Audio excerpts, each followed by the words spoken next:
Con mis tres jefas vamos a hacer un arroz meloso de la abuela, de pollo y conejo, ¿vale? Entonces lo que haremos es sofreír bien el pollo y el conejo con aceite de oliva. Pondremos luego la verdura, las alcachofas, el garrofón y la bachoqueta, lo sofreiremos bien y luego pondremos el tomate, el pimentón, el colorante, el caldo de pollo que tenemos ahí en el fuego y cuando hierva ya pondremos el arroz, unos 18 minutos y listo.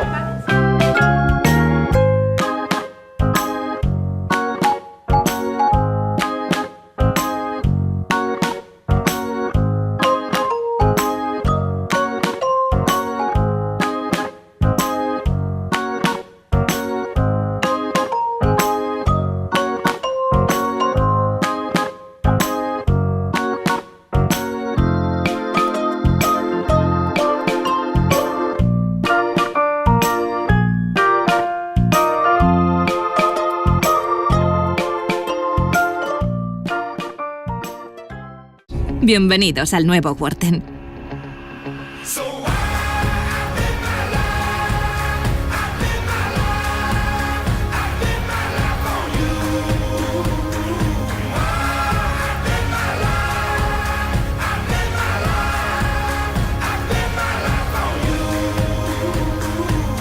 I've been around the world and never in my wildest dreams would I come running home to you.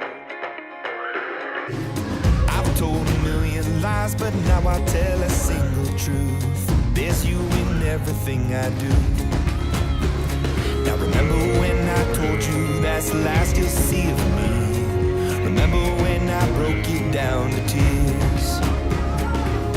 I know I took the path that you would never want for me. I gave you hell through all the years. So